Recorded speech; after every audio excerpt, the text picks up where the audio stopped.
Been a harvest day today. So we're here first thing this morning and picked the most gorgeous of cauliflower. Some carrots, all for later on today. Now in today's video, we should be concentrating on tomatoes in this autumn season. Also, Mrs. W will be busy in the kitchen showcasing those amazing red and yellow jewels of summer.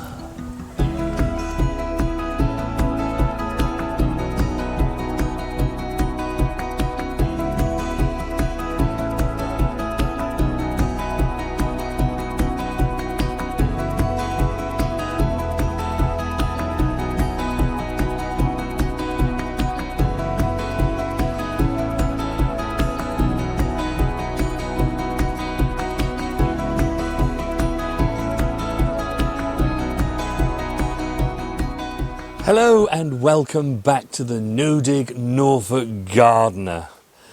Now September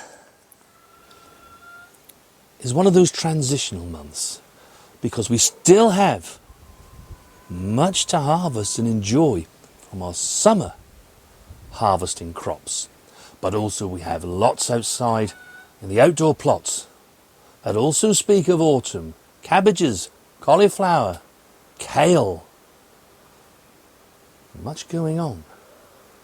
But we do need to keep one eye at the moment on what's going on with the summer harvesting crops. Now you can probably see behind me that we have lots of green tomatoes that are still about. They're still yet to ripen.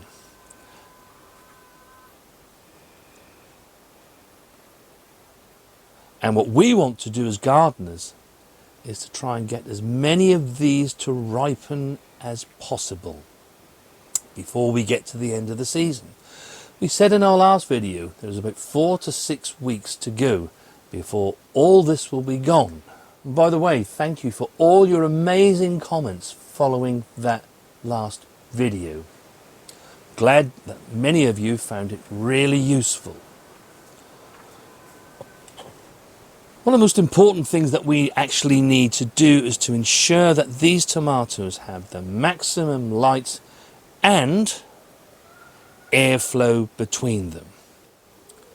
And up to the end of August, we've actually been removing the leaves as a truss has ripened. But now, with time running out, we need to give these as much light and air as possible to ensure that they can ripen. What we don't want is too many green tomatoes left. Now you can see these tomato plants are actually really quite large. They've got many leaves on them, but they actually don't need all of those leaves.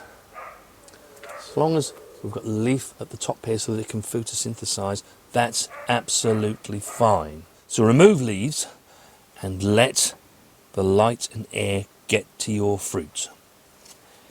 Even something like this, it's not going to actually be doing any more for the plant. And now you can see that this truss is now fully exposed to any light that's coming into the polytunnel. And you want to do that with each and every tomato. Never strip it bare of leaves, because it still does need to photosynthesize, but it certainly doesn't need all the leaf that's on here at the moment. The other thing is to be right on top of your side shooting. Again, we do not want these plants to be putting their energies into growing new shoots. You can see there's a couple here. Even though you pinch out the tops, they still try to throw out side shoots further down all of the time, don't they? They do indeed, Mrs. W. And that's something you don't want. Look at this here, look. We want these to ripen. We do not want this to be concentrating on trying to grow more tomatoes. Here in the UK at least, we simply do not have the time now for any new tomatoes to form. What we want to happen is that those ones that are on here is to get as ripe as possible. Here's another side shoot, Mrs. W. Yes. They creep up on you. They do. Some varieties more than others. Yeah, in all fairness, we haven't grown this black cherry before, have we? No, no. This one seems to be trying to do sort of shoots at the end of the trusses, which I have had on an odd occasion before, but this one is quite prolific with those. So just take off the fresh growth at the end of the trusses. That's what I've been doing. Leave the trusses, but take off the fresh growth. You can see with this sun gold here, we've had amazing harvest. Actually, the black cherry is trying to merge with it, Mrs. W. Look at this, look. Holding hands. Ooh. Oh. Let me just put those down. It is, it's like the old Beatles song, I want to hold your hand, isn't it? The sun gold have been really quite a prolific fruiter, haven't they? It has. But you can actually see now that all the fruit is towards the top of the plant. So actually, we don't need any of this. We just don't need it to keep growing. So let's have those off and offer yet more light for these trusses to actually grow.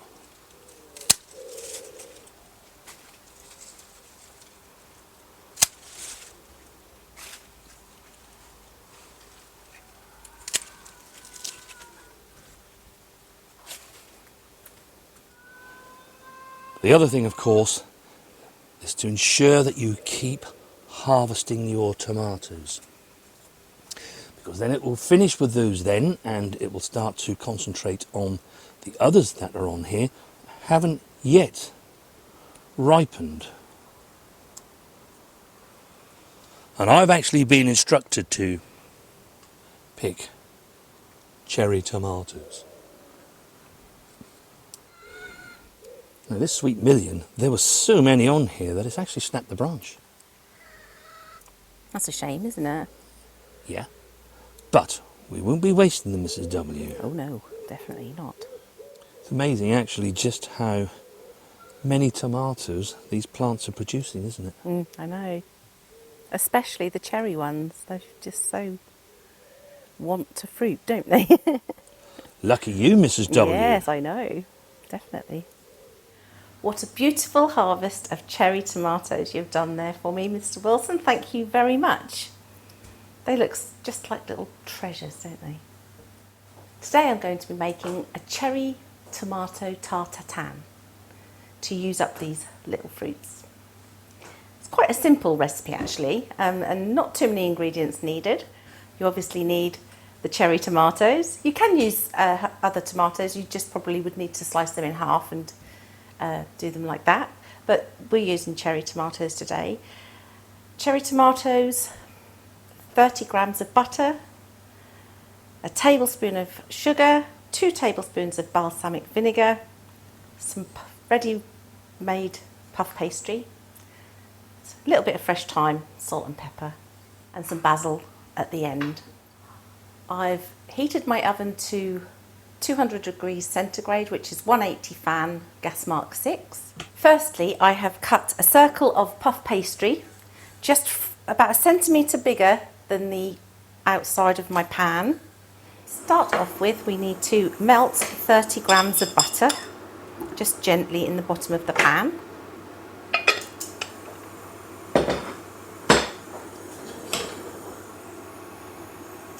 You don't want to burn this butter, it just needs to melt nicely to start off with. And as that's now melted, we need to add to that the tablespoon of sugar. This is just plain granulated sugar, and 2 tablespoons of balsamic vinegar.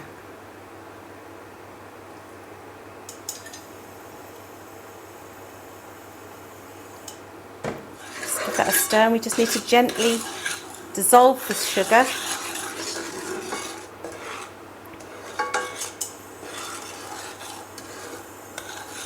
We've brought that now to a little simmer, Just simmering it for about 5 minutes, and you can see it's starting to caramelise all together nicely. It smells quite strong. Now it's got to a nice syrupy consistency. We're going to just add about a tablespoon of lovely fresh thyme from the garden, freshly picked. Stir that round. Some salt and pepper.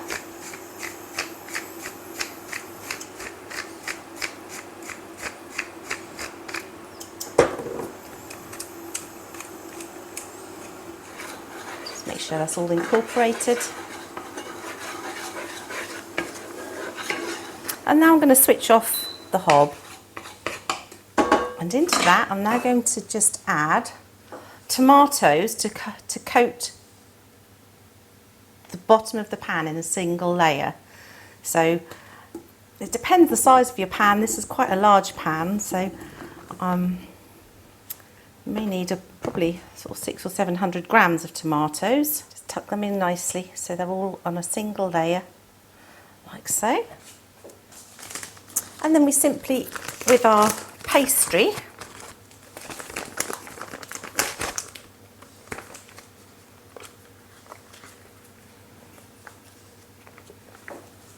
put that onto the top.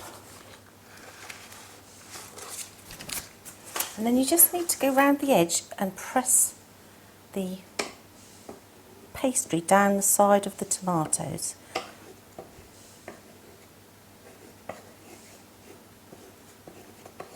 All the way round. Then we simply put pierce a few holes in the bottom just to let out any steam as it's cooking. 4 or 5, like so. And we're just going to pop that now into the oven, preheated oven, for about 30 to 35 minutes until the pastry is nice and golden brown. It smells lovely, really tomatoey. So I'm just going to leave it here now for 5 minutes just to take the severe temperature away before we do anything else. So now that it's cooled down for a few minutes, I'm just going to run a palette knife around the outside so anything that's stuck to the side is loosened. I'm simply putting a plate on the top, upside down, and very, very quickly turning it this way. Time for the reveal. Ta-da! Look at that. That looks super, doesn't it? Just a little tomato come away from there. It smells divine, I have to say. Wish we had smell-o-vision, that would be good. And just to finish it off for presentation, I'm going to take a little bit of our fresh basil from the garden. Just pick a few leaves, scatter on the top. And I like to serve this, I love goat's cheese. I would serve this with some goat's cheese and a nice crisp green salad. But you can equally just eat it as a nice slice of tomato tart.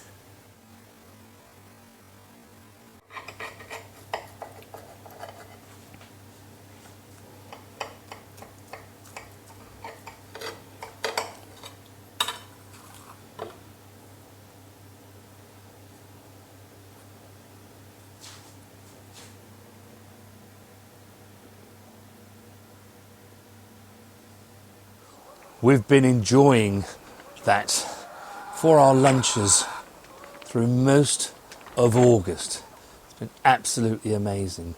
Do give it a try. I guarantee you'll absolutely love it. And do let us know your favourite recipes. What do you do with your tomatoes? The more we can share in the community down below in the comments, the more other people will be able to try things and be inspired to grow even more, because they'll then know exactly how to enjoy all that lovely fresh produce. And if you want to see more of Mrs. W's amazing recipes, where we use all the ingredients from our garden, and don't forget to hit that subscribe button. Now it is September, it's the windy season. We often see quite a bit of wind, lots of sunshine, and also some rain. As I said earlier, it's more like spring.